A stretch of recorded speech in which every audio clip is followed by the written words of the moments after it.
특히나 데이터를 많이 쓰는 사람들한테 유리한 것 같아요. 데이터를 주로 많이 쓰는 젊은 층이 아무래도 유리할 것 같아요.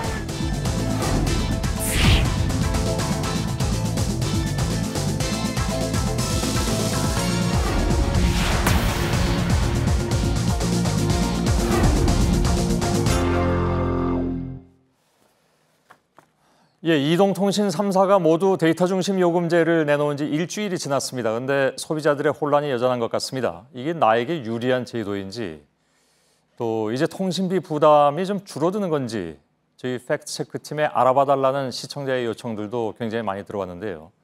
오늘 여기에 대해서 좀 짚어보도록 하겠습니다. 김필규 기자, 예, 정말 많이 들어왔나 보죠?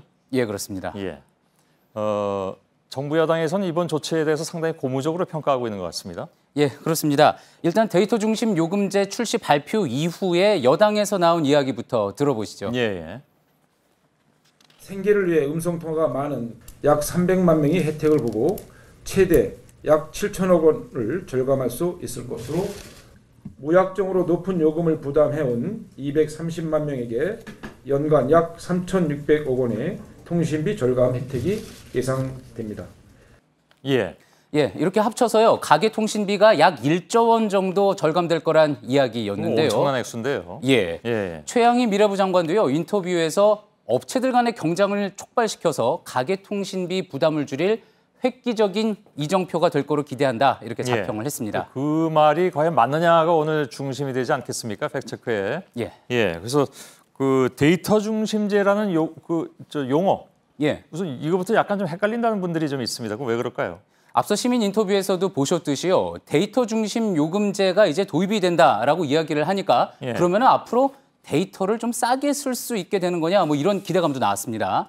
자, 그런데 그게 아니라 데이터 중심 요금제는요. 음성 통화와 문자를 공짜로 쓰는 대신 데이터 사용량에 따라서 요금을 매기겠다는 겁니다. 예. 그러니까 데이터가 사용료가 싸지는 거하고는 상관이 없는 거죠. 자, 그런데도 이 데이터 시대가 열렸다. 뭐 이런 기사나 홍보가 나오니까요. 실제로 예. 착각하시는 분들도 많이 있었습니다. 예. 자, 그러자 오늘 일부 SNS에서는요. 자, 이렇게 단무지 무한 리필을 해주면서 짜장면 시대가 열렸다고 말하는 거냐 이렇게 꼬집기도 했습니다. 예. 하여간 비유들을 참 잘하십니다. 근데 데이터 중심 요금제 하면 사실은 이게 데이터에다가 요금을 이제 그 중심으로 하면서 데이터 값이 비싸질 수도 있겠다라고 생각하는 측면도 분명히 있는데 예. 거기에 대고 데이터 시대가 열렸다고 하니까 헷갈리기 시작한 것이 아니냐 하는 생각이 더 많은 것 같은데. 그렇습니다. 근데 이번에 나온 2만 원대 상품이 예전에 없던 거라면서요? 예, 그렇습니다. 예. 이게 데이터보다는 음성 위주로 쓰던 분들한테는 상당히 유리하다. 이게 미래부 얘기였는데 그러면 그게 아니라는 얘기인가요? 예, 그 부분에 있어서도요. 데이터 중심 요금제라는 이름이 주는 착시 효과뿐만이 아니라 또 이 부분에 있어서도 또 짚어봐야 될 착시 효과 3가지가 있습니다. 예. 먼저 첫 번째가요.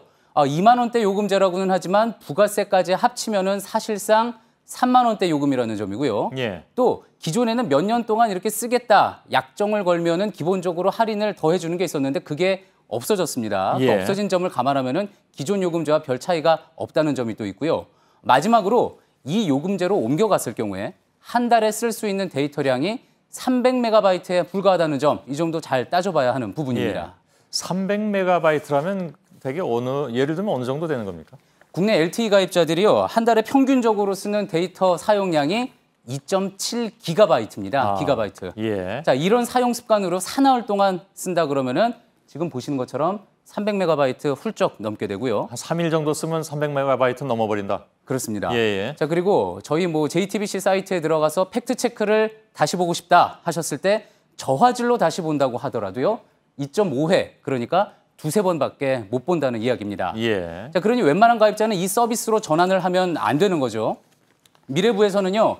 현재 음성 중심으로 사용하는 대리기사나 콜센터 직원, 중장년층 등을 한 300만 명으로 추산하고요. 예. 이들이 새 요금제로 얻을 수 있는 혜택을 7천억 원으로 봤습니다. 예. 하지만 이분들이 전부 새 요금제로 전환한다는 보장이 없는 거죠. 또 그리고 모두가 계속 300메가바이트 이하로 데이터를 쓸 거라는 가정, 또 신규 기기로 바꿔도 약정을 하지 않을 거라는, 그러니까 가정에 가정을 더한 수치라서요. 예. 1조 원 절감 효과라는 게 과장됐다는 지적도 나오는 겁니다. 예. 그 자신들한테 유리한 쪽으로만 가정을 계속 세워가면서 했다 이렇게 이해가 되는 것 같은데, 근데 기존 요금제는 근데 아무튼 유지는 되는 거잖아요. 예, 그렇습니다. 거기에 이런 데이터 중심 요금제가 했다면 소비자 입장에서는 그런데 선택의 폭이 넓어졌다 이렇게 예. 얘기할 수 있는 건 아닌가요? 예, 그런 이야기도 하고 있고요. 실제로 선택지가 뭐 넓어진 거는 물리적으로 넓어진 건 맞습니다. 예. 하지만 여기서도 또 석연치 않은 게요. 아까 그 평균 데이터 사용량이 월 2.7GB라고 하지 않았습니까? 예. 자, 그러면은요. 월 3GB나 한 4GB를 쓸 수 있는 요금제에 가입하는 게 소비자 입장에서는 적당할 텐데. 그게 안심이 되죠.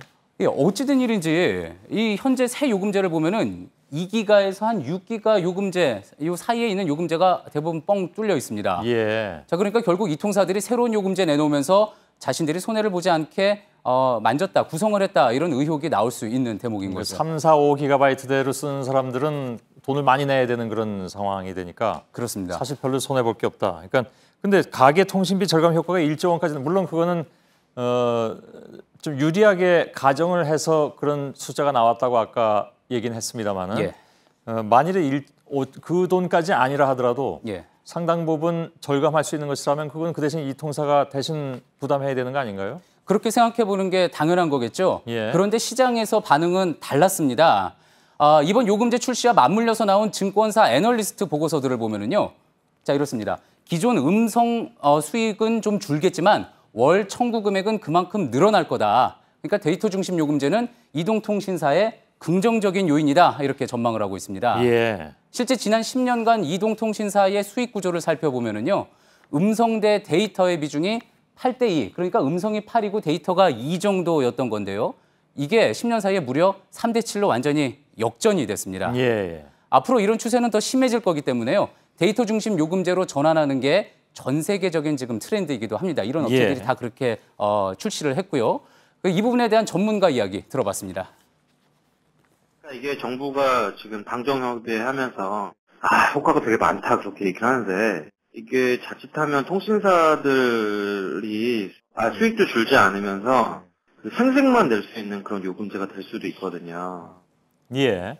자, 얘기를 다시 뒤집어 얘기하면 데이터 중심 요금제라는 것이 업계의 필요에 의해서 생긴 측면도 상당히 있다. 근데 그걸 가계통신 절감으로 직결시키는 것은 무리가 있다. 이런 얘기가 되겠군요. 예. 그렇습니다.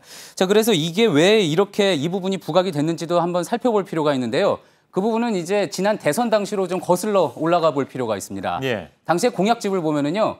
데이터 기반 요금제를 도입을 하겠다 이런 약속이 있는데 이게 어느 항목에 있느냐 보면은 통신비 부담 낮추기 항목에 들어가 있습니다. 예. 자, 그러니까 그때부터 데이터 중심 요금제는 통신비 절감의 어떤 해결사처럼 제시가 됐던 거죠. 예. 자, 이게 이 항목에 있는 게 맞는지에 대해서는 전문가들도 문제를 제기하고 있습니다. 예. 앞서 정부 여당에서는 1조 원 효과 이야기했다고 말씀을 드렸죠. 하지만 일반적인 이용자들이 통신비 정말 낮아졌구나라는 거를 체감할 수 있으려면은 아마 다음 정책 기다려봐야지 될 것 같습니다. 예, 알겠습니다. 팩트체크 김필기 기자와 함께했습니다. 수고했습니다.